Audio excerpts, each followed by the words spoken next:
प्यारे छात्रों, आज हम लोग फिर संबंध और फलन की दूसरे क्लास में उपस्थित हुए हैं। कल मैंने कक्षा 11 में पढ़ाए गए संबंध और फलन के पॉइंट्स को रिवाइज किया था और हमने दो चीज़ों को एक्स्ट्रा बताया था। पहला था कि types of relation. Types of relation में हमने दो तरह से इसको कैटेगराइज किया गया था। पहला कैटेगराइजेशन था जिसे हम ट्राइबल रिलेशन और नॉन ट्राइबल रिलेशन, दो तरह से हम रिलेशन ये नॉन हो जाएगा। इस कैटेगरी के अंतर्गत आता है हमारा फाई, जिसे हम कहते हैं एम्प्टी, और वाइड रिलेशन जिसे कहा जाता है, और दूसरा आता है जिसे हम A क्रॉस B और जिसे हम यूनिवर्सल रिलेशन कल कहे थे। इन दोनों के अलावा जितने भी रिलेशन A से B के बीच में मिलते हैं उन्हें हम नॉन ट्राइवियल रिलेशन कहा जाता है। एक प्रकार का ये कैटेगराइजेशन कल मैंने बताया था। दूसरा जो कैटेगराइजेशन मैंने बताया था उसमें कहा था मैंने कि हम लोग रिफ्लेक्सिव रिलेशन, फिर सिमेट्रिक रिलेशन यदि हम हिंदी में लिखें, तथा ट्रांजिटिव रिलेशन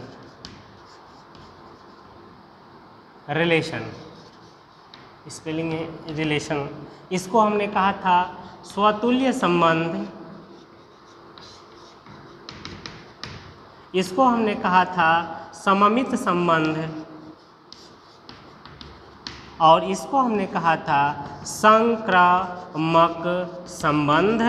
और जब कोई भी संबंध इन तीनों संबंधों को संतुष्ट करता है तो उस प्रकार के संबंध को हम लोग कहते हैं तुल्यता संबंध, या उसे कहा जाता है इक्विवेलेंस रिलेशन।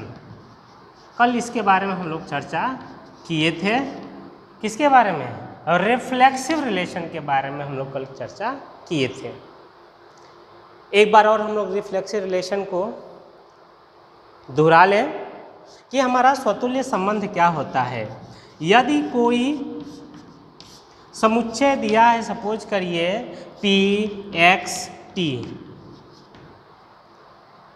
और कोई रिलेशन इस तरह से दिया हुआ है कि स्वयं भी जुड़े हों, मतलब रिलेशन प्रत्येक अवयव पे अपने से पर लागू होता हो।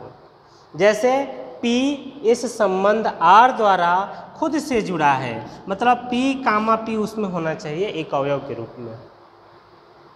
इसी तरह से X भी स्वयं के साथ जुड़ा हो, T भी स्वयं के साथ जुड़ा हो, और इसके अलावा कुछ हो सकता है या नहीं भी हो सकता है, लेकिन ये तीन हमारे होने चाहिए कंपलसरी। जब मिलता है तब हम कहते हैं, इसके अलावा भी हो सकता है, T और X हो सकता है। जब ऐसा मिलता है तब हम कहते हैं कि यह जो हमारा संबंध है, यह संबंध कैसा है? यह संबंध हमारा स्वतुल्य संबंध है। स्वतुल्य, जैसे कल हमने बताया था कुछ बेसिक एग्जाम्पल लेकर के कि हम संख्याओं के केस में लेते हैं। संख्याओं के केस में यदि हम एक संबंध ले लें, बराबर होने का संबंध, एक संख्या स्वयं के बराबर होती है। संख्या हमने ली 20, तो 20 बराबर 20 लिखेंगे तो ये सही होगा कि नहीं होगा? सही होगा। अर्थात जो हमने एक संख्या ले ली है 20, यह स्वयं के बराबर हो गई। 20 = 20, यह संतुष्ट हो रहा है। यह जो संख्या है वह स्वयं के बराबर है, इसलिए यह जो बराबर का संबंध है वह एक स्वतुल्य संबंध होगा। इसके निगेटिव में मैंने कल बताया था कि यदि कोई संख्या है और लेस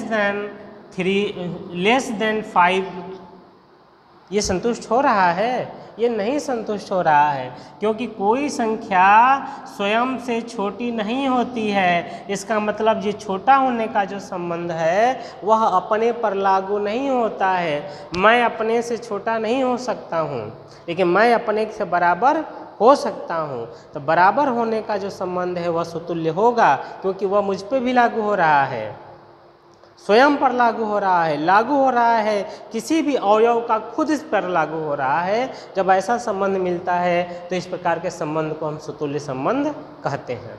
सिंपल सी चीज़ें। यदि ग्राफ के माध्यम से देखना है तो ग्राफ के माध्यम से हम देख लेते हैं कि यदि यहाँ पर ए बी सी है तो ए से जुड़ा हो, बी से जुड़ा हो, सी से जुड़ा हो। इतना कम से कम होना चाहिए, इससे अधिक जुड़ सकता है, लेकिन इतना जरूर होना चाहिए। किसके लिए? स्वतुल्य होने के लिए। यदि किसी समुच्चय में 3 अवयव हैं तो तीनों अपने से कम जुड़े होने चाहिए। यही हमारा स्वतुल्य संबंध है। कल मैंने कुछ एग्जाम्पल के लिए कहा था, यदि हम उसको देखें, पुरुषों के संबंध को देखें, पुरुष, जब हम पुरुष की बात करते हैं तो वहाँ भाई होने का जो संबंध होता है वह स्वतुल्य संबंध होता है। कैसे? जब हम क्लास में होते हैं तो क्लास में पूछते हैं टीचर कि तुम कितने भाई हो, तो मैं कहता हूँ कि मैं 2 भाई हूँ। तो जब मैं कहता हूँ 2 भाई हूँ तो एक मैं खुद को जोड़ता हूँ और एक अपने छोटे भाई को जोड़ता हूँ। तो मैंने अपने को भाई कहा कि नहीं कहा? तो जो आदमी स्वयं का भाई होता है, ठीक है, तो उस आधार पर हम कह सकते हैं कि जो भाई होने का संबंध है वह स्वतुल्य संबंध है। ठीक है जी। ये पैरेलल यदि होता है तब अपने पर लागू होगा, लेकिन यदि ऊपर नीचे हुआ, जैसे एक हम संबंध ले रहे हैं पिता होने का संबंध, हमने किसी लड़के को चुना, इस पर यह संबंध हम लागू कर रहे हैं और कह रहे हैं कि देखना है कि यह स्वतुल्य हो रहा है कि नहीं हो रहा है। तो हमें क्या करना पड़ेगा? हमें बस ये करना पड़ेगा कि यहाँ हम अवयव को रखेंगे राम, यहाँ भी वही अवयव रहेगा तो यहाँ भी राम, यहाँ भी राम, और बीच में जो संबंध हमने लिया है उसको रख देंगे। संबंध कौन सा है? पिता। तो यदि हम यहाँ पर राम लिखें, यहाँ पर भी राम लिखें, तो अब इसका मीनिंग क्या हुआ कि राम पिता है राम का, मतलब राम स्वयं का पिता है। यह सही है? नहीं सही है। ये सही है जी? नहीं है। राम अपना पिता हो ही नहीं सकता है। इसका मतलब है कि जो पिता होने का संबंध है वह स्वतुल्य संबंध नहीं है। सिंपल सा समझ गए कि कोई संबंध जो हम पे खुद पे लागू हो जाए उसको हम कहेंगे कि वह संबंध स्वतुल्य संबंध होगा। ठीक है जी, कोई दिक्कत नहीं ना। मैथमेटिकली इसको हम इस तरह परिभाषित करते हैं कि यदि कोई समुच्चय A है और उस पर एक संबंध हम R परिभाषित कर रहे हैं और वह इस तरह परिभाषित हो रहा है कि R बराबर कि A R A for all A in A। ये मैथमेटिकल लैंग्वेज है, इसका मीनिंग समझ लो। ये जो चिन्ह है उल्टा ए, उसको कहते हैं फॉर ऑल। इंग्लिश में कहा जाता है फॉर ऑल और हिंदी में कहा जाता है सभी के लिए। सभी, किसकी सभी के लिए? इसके लिए। ये क्या है? यह एलिमेंट है, यह अवयव है। किसका? जो समुच्चय हमारा दिया गया है उसका। अर्थात मैथमेटिकली हम स्वतुल्य को परिभाषित कर रहे हैं कि समुच्चय A के प्रत्येक अवयव के लिए ये चीज़ होना चाहिए, ये चीज़ होना चाहिए। इसका क्या मतलब हुआ कि कोई अवयव दिए गए संबंध द्वारा खुद से जुड़ा होना चाहिए। इसी को हम दूसरे तरीके से ऐसे लिखते हैं कि A, हमारा R में होना चाहिए, जबकि for all A in A। ये दूसरा हमारा मतलब दिए गए समुच्चय के प्रत्येक अवयव स्वयं से जुड़ करके इस R में दिखना चाहिए। यदि ऐसा मिल रहा है, जैसे इस केस में था इसमें 3 हमारे अवयव थे, एक P था तो P के साथ जुड़ा हुआ इसमें R में दिख रहा है, फिर X के साथ जुड़ा हुआ R में दिख रहा है, T भी जुड़ा हुआ इस R में दिख रहा है, तो हम कहेंगे कि यह R हमारा एक स्वतुल्य संबंध है। अब हम दूसरे प्रकार की बात करते हैं। दूसरा प्रकार हमारा है सममित संबंध। सममित संबंध बड़ा सिंपल सा संबंध है। यह म्यूचुअल की बात करता है, सिमेट्रिक रिलेशन। सिमेट्रिक रिलेशन यह बात करता है कि यदि मैं तुम्हारा दोस्त हूँ तो तुम भी मेरे दोस्त होने चाहिए। दोस्ती 2 लड़कों के बीच में है। यदि एक लड़का दूसरे का दोस्त है तो दूसरा लड़का भी पहले का दोस्त होता है ना जी। यदि होगा तभी ना हम इसके बीच की रिलेशन को दोस्ती कहेंगे, यदि नहीं होगा तो हम कहेंगे नहीं कहेंगे। ठीक है। या एक और देख लो, यदि एक लड़का है एक लड़की है, यदि लड़का लड़की से प्रेम करता है, ठीक है, तो उस प्रेम को प्रेम तब तक नहीं कहेंगे जब तक लड़की भी लड़के से प्रेम न कर ले।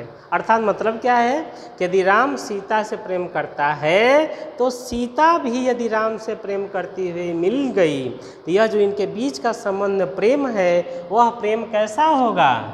सिमेट्रिक होगा। और यदि वह प्रेम दोनों तरफ से नहीं है तो उस प्रेम को क्या कहते हैं? उस प्रेम को एक तरफा प्रेम कहते हैं। सुने हो ना? सिमेट्रिक का मतलब सीधा सा है कि यदि कोई एक समुच्चय दिया हुआ है, पहले मैथमेटिकली हम समझा लेते हैं फिर एग्जाम्पल देकर समझा लेंगे। यदि कोई समुच्चय A दिया हुआ है और इस पर हमने एक R1 संबंध बनाया A से A में, और वह इस तरह से है कि यदि A, B इस R1 में है, इसका मतलब सिंपल सा चीज़ है कि A और B किसी संबंध R1 द्वारा एक दूसरे से जुड़े हैं। ठीक है। यदि A और B के बीच में कोई संबंध है तो हमारा सिमेट्रिक रिलेशन कहता है कि यदि A से B में कोई संबंध मिल रहा है और वही संबंध पलट करके भी मिल जाए, अर्थात B से A के बीच में भी मिलता है वही R1 संबंध, ठीक है, for all A B in A, प्रत्येक अवयव के लिए, तो इस प्रकार का जो ये संबंध हुआ R1, यह संबंध कैसा संबंध होगा? सममित संबंध होगा। सिंपल सा चीज़ कि यदि पहला दूसरे से जुड़ा है तो दूसरा भी यदि पहले से जुड़ता हुआ दिखे, प्रत्येक ऐसे जितने भी अवयव हैं सभी के लिए यदि ऐसा हो रहा हो तो हम कहेंगे कि दिया गया जो संबंध है वह एक सिमेट्रिक रिलेशन है, या दिया गया संबंध एक, जैसे एग्जांपल ले लो, समांतर होने का जो संबंध है, 2 लाइन ले लो, एक ये लाइन है एक ये लाइन है, या L1 है या L2 है। यदि पहली लाइन दूसरे के पैरेलल है, L1 पैरेलल टू L2, तो इससे ये नहीं निकल रहा है कि दूसरी भी पहले के पैरेलल है। बताओ मिल रहा है कि नहीं मिल रहा है? यदि पहली लाइन दूसरे के पैरेलल है तो दूसरी लाइन भी किसके पैरेलल है? पहले के पैरेलल। माने L1 L2 के बीच में जो रिलेशन था वही रिलेशन L2 से L1 के बीच में भी मिल रहा है। इसलिए हम कहेंगे कि जो बराबर ये पैरेलल होने का संबंध है यह एक सममित संबंध है। समझे जी? सममित संबंध है। दूसरा चीज, यदि बराबर होने का संबंध देख लो, बराबर होने का संबंध, यदि x का मान 5 के बराबर है तो क्या 5 का मान x के बराबर नहीं होगा? होगा ना। मतलब x एक संख्या थी और 5 दूसरी संख्या थी, दोनों एक दूसरे के साथ बराबर के संबंध द्वारा जुड़े हुए हैं। माने पहला अवयव दूसरे अवयव के साथ बराबर से जुड़ी हुई है, तो ये सही है कि नहीं है? आइए, प्रत्येक दशा में सही है। यदि पहला दूसरे के बराबर होगा तो दूसरा भी पहले के बराबर होना ही है। हो गया ना जी? कि एक के बीच में दूसरा यदि रिलेशन मिल रहा है तो वही रिलेशन दूसरे से पहले के बीच में मिल जा रहा है। अतः हम कहेंगे कि यह जो बराबर होने का संबंध है वह फिर क्या है, सममित संबंध है, सीधा सा परपेंडिकुलर होने का संबंध है।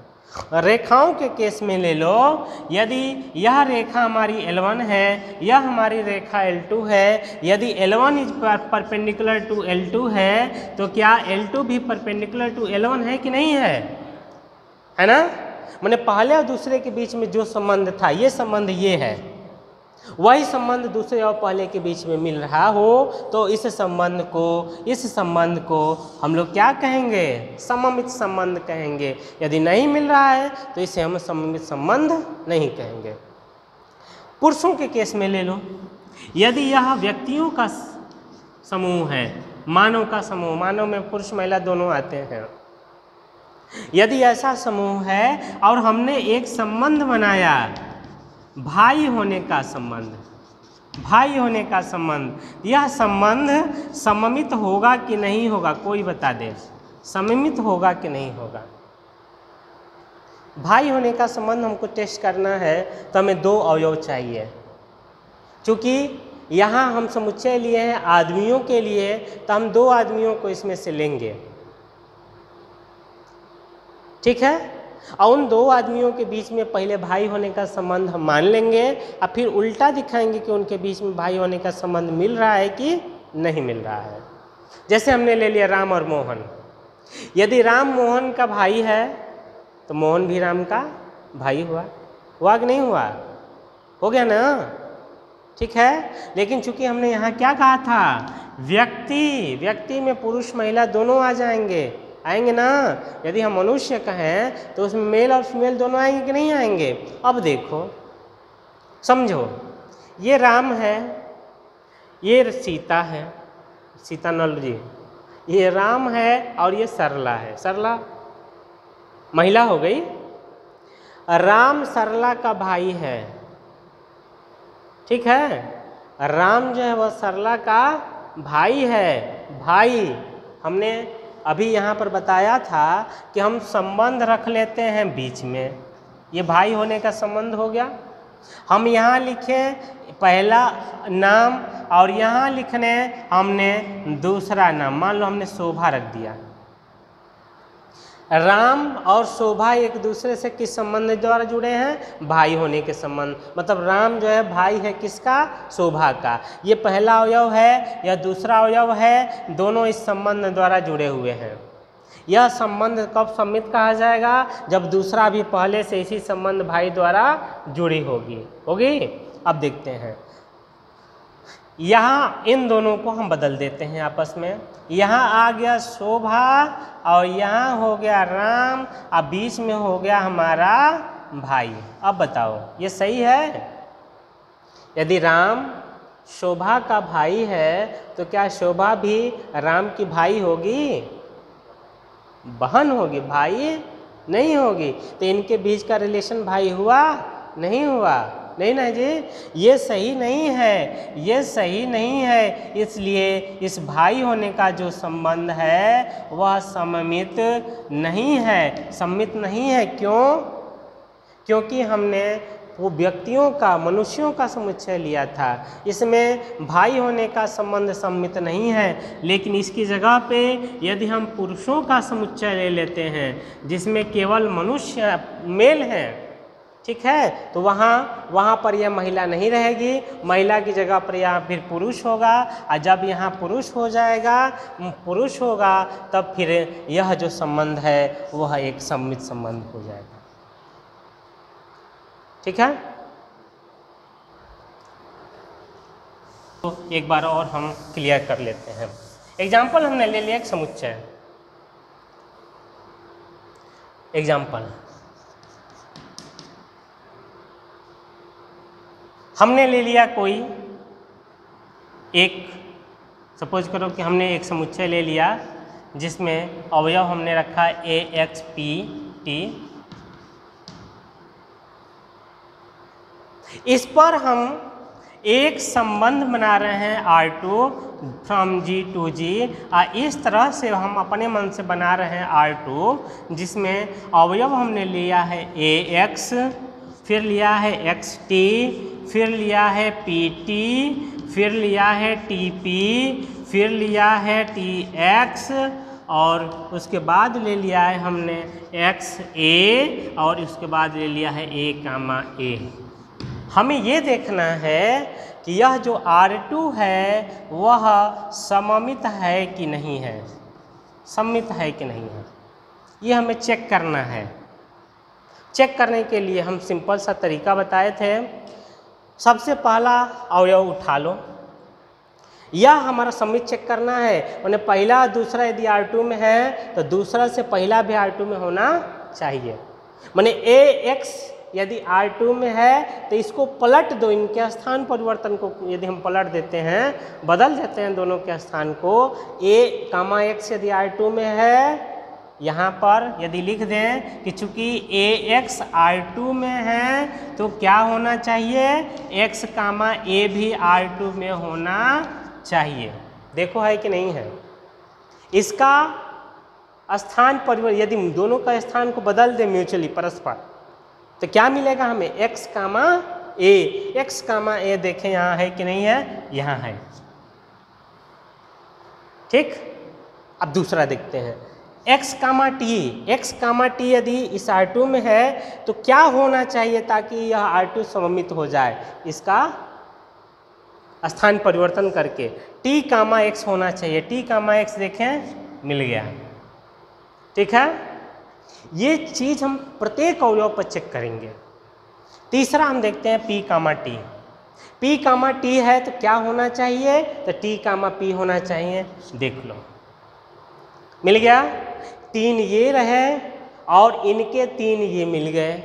अब एक ये बचा A, A को पलटेंगे क्या मिलेगा, A, ही मिलेगा। इसका मतलब कि ये खुद जो है, अब बताओ यदि पहला अवयव दूसरे से जुड़ा है तो इसका दूसरा अवयव भी पहले अवयव से जुड़ करके इस R2 में है कि नहीं है।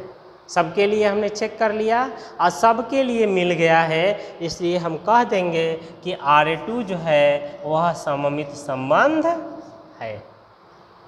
कोई दिक्कत नहीं, चेक करना हम देख लिए हैं। प्रत्येक अवयव पर हम चेक करेंगे। ठीक है, R2 के जितने अवयव हैं तो सबके लिए हम चेक करके देखेंगे कि यदि पहला दूसरे से जुड़ा है और इस R2 में स्थित है तो उसका स्थान परिवर्तित करेंगे। दूसरे से पहले के बीच में जो हमारा क्रमित युग्म होगा वह भी इसमें होना चाहिए, तब जाके हम कहेंगे कि R2 हमारा सममित संबंध है। ठीक है, मैथमेटिकली ऐसे देख लो। यदि हम वेन डायग्राम से देखें तो वेन डायग्राम में और इंटरेस्टिंग चीज़ हो जाता है। ये G है, ये G है, यह AXPT और यहाँ भी हमारा AXPT। यह A जो है X से जुड़ा है तो X भी A से जुड़ा है। देख लो, A X से जुड़ा है तो X भी A से जुड़ा होना चाहिए। उलट गया ना। फिर दूसरा, यदि X T से जुड़ा है, यदि X T से जुड़ा है तो T भी X से जुड़ा होना चाहिए। देख रहे हो ना, इस तरह से क्रॉस बनना चाहिए। यदि P T से जुड़ा है, P जो है वह T से जुड़ा है तो T जो है वह P से जुड़ा होना चाहिए। और अंत में एक A से जुड़ा है तो उल्टा भी वही A से A ही होगा। ठीक है, यदि इस तरह मिलता है तो हम कहेंगे कि दिया गया फलन सममित संबंध है। ठीक है, छोटा होना का एक हमने ले लिया। सपोज करो कि 3 < 5, यह संबंध है छोटा होने का संबंध। यदि एक संख्या दूसरे से छोटी है, यदि ये दो संख्याएं छोटे होने के संबंध द्वारा एक दूसरे से जुड़े हुए हैं, ये बताना है कि यह सममित होगा कि नहीं है। कौन बताएगा, बताओ, यह सममित है कि नहीं है। छोटा होने का संबंध सममित होगा कि नहीं होगा। छोटा होने का संबंध सममित होगा कि नहीं होगा, इसको चेक करने के लिए हम क्या करते हैं, हम चेक करने के लिए ये चीज़ यहीं रखे रहते हैं और इन दोनों के स्थान को बदल देते हैं। अब 5 है और ये 3 है। अब बताओ ये सही है, यदि 3 5 से छोटा है तो क्या 5 भी 3 से छोटा होगा? सही नहीं है, सही नहीं है। इसका मतलब कि यह हमारा छोटा होने का संबंध जो है वह सममित नहीं है। छोटा होने का संबंध, बड़ा होने का संबंध, समुच्चय होने का संबंध, ये ऐसे संबंध हैं जो सममित संबंध नहीं है। ठीक है जी, सममित संबंध में किसी कोई परेशानी है नहीं ना? तो हम चलते हैं संक्रमक संबंध की तरफ। अब आते हैं हम लोग, 2 संबंध देख लिए। स्वतुल्य संबंध माने अपने पर भी लागू हो कोई संबंध वह स्वतुल्य होता है। सममित संबंध दूसरा हमने देखा था कि पहला दूसरे से जुड़ा है तो दूसरा भी पहले से उसी संबंध द्वारा जुड़ा होना चाहिए। यदि ऐसा मिल रहा है तो हमारा संबंध जो है संक्रमक संबंध, सममित संबंध होता है। अब हम तीसरे संबंध को परिभाषित करते हैं। तीसरा संबंध है संक्रमक संबंध। नाम से ही पता चल रहा है संक्रमक। संक्रमक नाम हम लोगों ने बहुत बार सुना हुआ है। एक जो है संक्रमक बीमारी भी होती है, संक्रमक बीमारी होती है, नाम तुम लोगों ने सुना है। संक्रमक बीमारी मतलब ऐसी बीमारी ये जो चल रहा है कोरोना वाला, ऐसी बीमारी जो एक पर्सन में है, इसके संपर्क में आया दूसरा पर्सन तो दूसरे पर्सन में हो गया, और दूसरे के संपर्क में आया तीसरा पर्सन तो वह तीसरे पर्सन में भी वो बीमारी चली गई। देखने में क्या लगा? देखने में ये लगा कि पहले वाले की बीमारी कहाँ पहुँच गई? तीसरे वाले में पहुँच गई। देखिए ना, पहले वाले की बीमारी कहाँ पहुँच गई? तीसरे वाले में पहुँच गई। दूसरा तो बस केवल माध्यम है ना, अर्थात यही ठीक रिलेशन जो होता है, इसी तरह का रिलेशन हमारा संक्रमक संबंध कहलाता है। मतलब यदि ए बी एक संबंध द्वारा जुड़े हैं, फिर इसका जो बाद वाला है बी एक तीसरे सी से उसी संबंध आर द्वारा जुड़ा है, और यदि हमें मिलता है कि पहला और तीसरा भी उसी संबंध द्वारा हमारा जुड़ा हो, तो हम कहेंगे कि इस प्रकार का जो संबंध है वह संबंध हमारा संक्रमक संबंध है। एग्जाम्पल के रूप में, पहली लाइन दूसरे के समांतर, माने L1 पैरेलल टू L2, पहला दूसरे के समांतर है, दूसरी लाइन तीसरे के समांतर है, अर्थात L2 पैरेलल टू L3 है। यदि हम बीच वाला निकाल भी देंगे तो क्या हम कह सकते हैं कि L1 is parallel to L3, अर्थात यहाँ से स्पष्ट रूप से दिख रहा है कि जो समांतर होने का संबंध है वह पहले से दूसरे में था, फिर दूसरे से तीसरे में आया, और यहाँ से हमें दिख रहा है कि पहले से तीसरे में भी है वही समांतर होने का संबंध। इसलिए यह जो समांतर होने का संबंध है वह एक संक्रमक संबंध है। पहले से दूसरे के बीच में जो संबंध है, फिर दूसरे से तीसरे के बीच में भी वही संबंध यदि मिलता है, और इस आधार पे हमको ये दिखता है कि पहले से तीसरे के बीच में भी वही संबंध देखने को मिल रहा है, तब हम कहेंगे कि ये जो संबंध दिख रहा है वह संबंध कैसा संबंध है? संक्रमक संबंध है। जैसे राम का दोस्त है मोहन, ये दोनों दोस्त हैं। यदि मोहन राम का दोस्त हो गया तो सम्मित संबंध हो गया। यदि राम का दोस्त है मोहन, मोहन का दोस्त है जितेंद्र, और यदि राम और जितेंद्र भी आपस में दोस्त मिल गए, दोस्त होने का संबंध है, पहले से दूसरे के बीच में दोस्ती है, फिर दूसरे और तीसरे के बीच में भी दोस्ती है, और वही दोस्ती पहले और तीसरे के बीच में भी मिल जाता है, तब हम कहेंगे कि यह जो दोस्त होने का संबंध है वह संक्रमक संबंध है। ठीक है, ठीक है जी। बराबर होने का संबंध, यदि A जो है वह B के बराबर है, B जो है वह C के बराबर है, तो क्या हम कह सकते हैं कि A और C भी बराबर होंगे?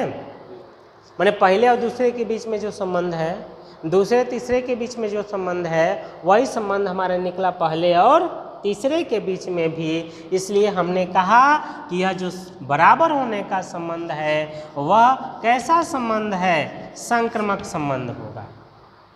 ठीक है जी, वह कैसा संबंध होगा, संक्रामक संबंध होगा। इसी तरह से देख लेते हैं रेखाओं के केस में लंबवत होने का संबंध संक्रामक होगा कि नहीं होगा। एग्जाम्पल हम लेते हैं कि रेखाओं के केस में परपेंडिकुलर लंबवत होने का संबंध हमारा संक्रामक है कि नहीं है, ये चेक करके हमको बता देना। ठीक है, एक और एग्जाम्पल हम ले लेते हैं।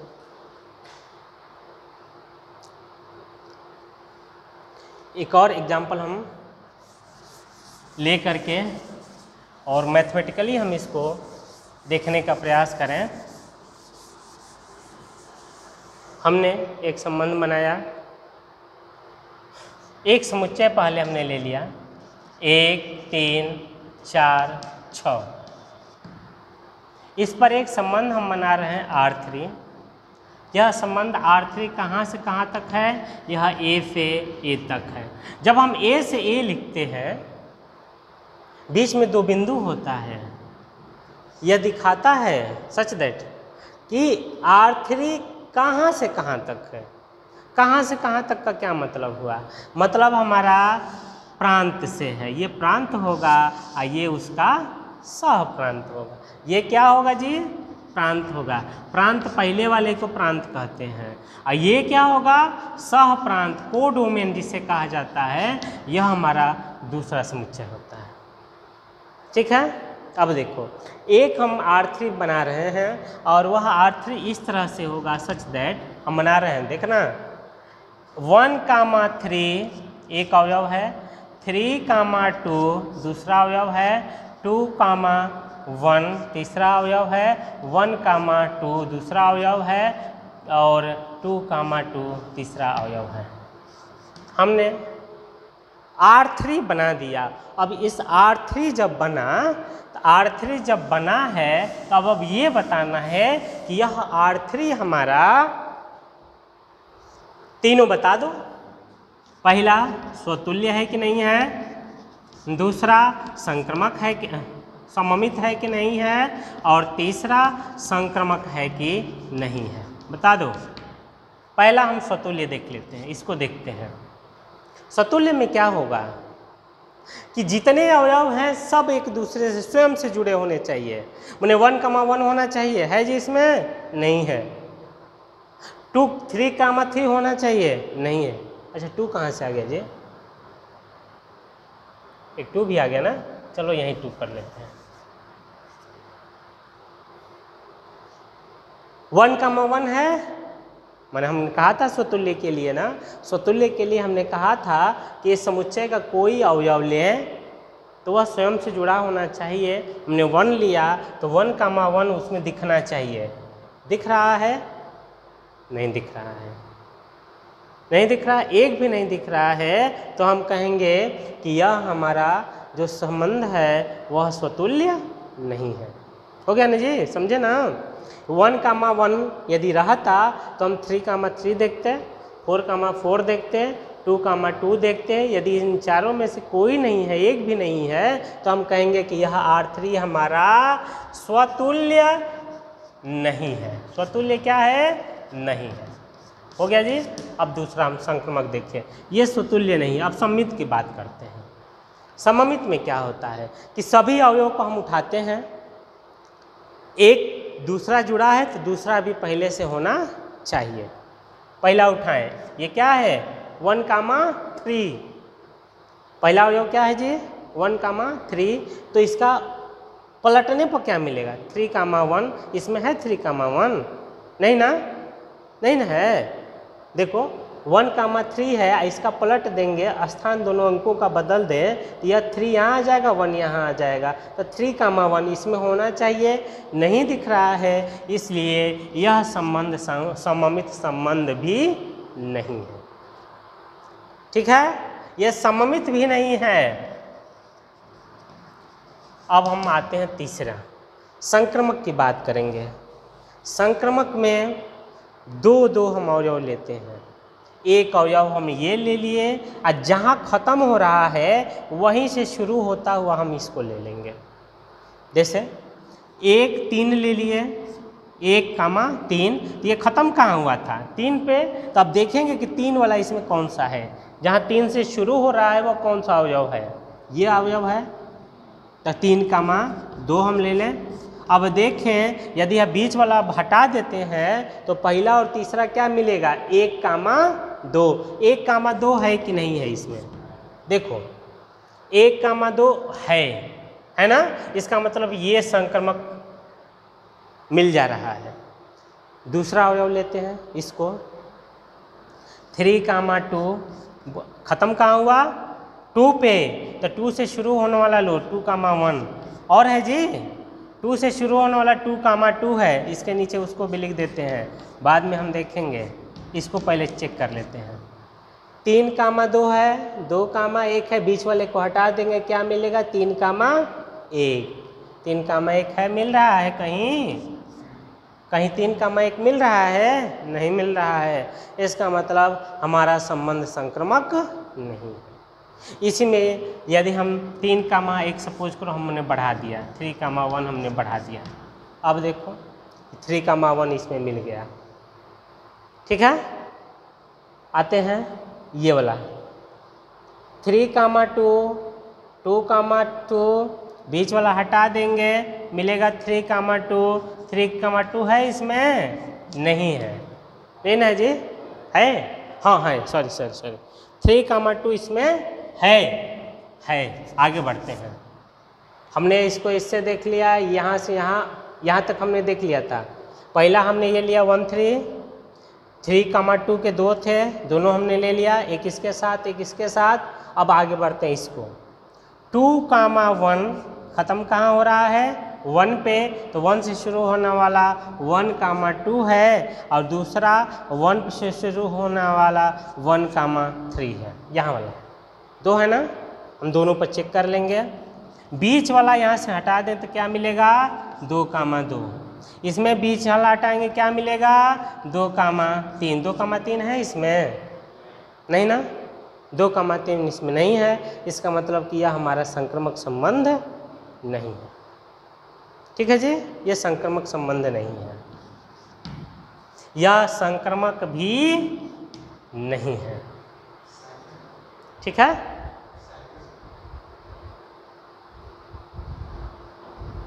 एक और एग्जाम्पल ले लेते हैं। सपोज करिए हमारा समुच्चय B है जिसमें 1 कामा A हमारा अवयव है, इस पर हम एक समुच्चय संबंध बना रहे हैं R4 from B to B, और इस तरह से बना रहे हैं कि 1 कामा 1 है तथा A कामा A है। बस सिंपल सा छोड़ दो, ये चेक करना है कि हमारा संक्रमक संबंध है कि नहीं, ठीक। इसमें 1 कामा A और A कामा 1 भी बढ़ा लेते हैं। अब चेक कर लें, हमें चेक करना है कि यह संक्रमक है कि नहीं है संक्रमक। तो हम एक अवयव यहाँ से लें 1 कामा 1, दूसरा 1 कामा A होगा और तो कोई है नहीं, इसमें से 1 हटा देंगे तो 1 कामा A ही मिलता है जो कि यहाँ पर दिया ही है। तब ये वाला हो गया, A कामा A वाला देख लेते हैं। A कामा A हम देखेंगे, A से शुरू होने वाला A कामा 1 है, A कामा 1 में A हटा देंगे तो फिर हमारा A कामा 1 मिल जाएगा जो कि इसमें दिया ही है। 1 कामा A से शुरू करें, 1 कामा A से शुरू करेंगे, A पे ख़त्म हुआ तो A कामा 1 हो गया, तो मिला क्या 1 कामा 1 जो यहाँ पर दिख रहा है। और चौथा A कामा 1 से यदि हम शुरू करेंगे तो 1 से देखें क्या है 1 कामा 1 है और दूसरा, हाँ ठीक है, तो क्या मिलेगा A कामा 1 मिल गया जो कि इसमें है ही है A कामा 1। इसलिए ये चारों जो है संतुष्ट कर रहा है, इसमें मिल रहा है, इसलिए इस समुच्चय पर यह जो R4 है, यह R4 एक संक्रामक संबंध है, संक्रामक संबंध है। एक क्वेश्चन दे रहे हैं, इसको हल करिएगा आप लोग। कि यदि ए कोई समुच्चय है जिसमें ए बी सी 3 अवयव हैं और उस पर 3 संबंध हम परिभाषित किए हैं R1 R2 R3 फ्रॉम ए से, और इस प्रकार है कि R1 में A comma B, A comma C और B कामा B अवयव हैं। दूसरा R2 में A comma B comma C comma A, ये दूसरा संबंध है R2, और R3 में A क्रॉस A पूरा हमारा है। A क्रॉस A का मतलब A से A में कार्तीय गुणन। तो हमें दिखाना है कि यह R1 स्वतुल्य सममित संक्रमक होगा कि नहीं, R2 भी स्वतुल्य संक्रमक सममित होगा कि नहीं, और तीसरा R3 यह भी स्वतुल्य सममित और संक्रमक होने की जांच करनी है। तो आज इतना ही। और यदि जैसा कि हमने कल ही बताया था कि यदि कोई संबंध यदि तीनों हो जाता है तो इसी को हम तुल्यता संबंध भी कहते हैं। तो हमें ये भी बताना है कि इस R1 R2 R3 में कौन सा संबंध तुल्यता संबंध होगा, ये हमें बता देना है। ठीक है, तो फिर आज के लिए इतना ही रहने दे रहे हैं। बहुत बहुत धन्यवाद। अरे वो सब कर लेंगे।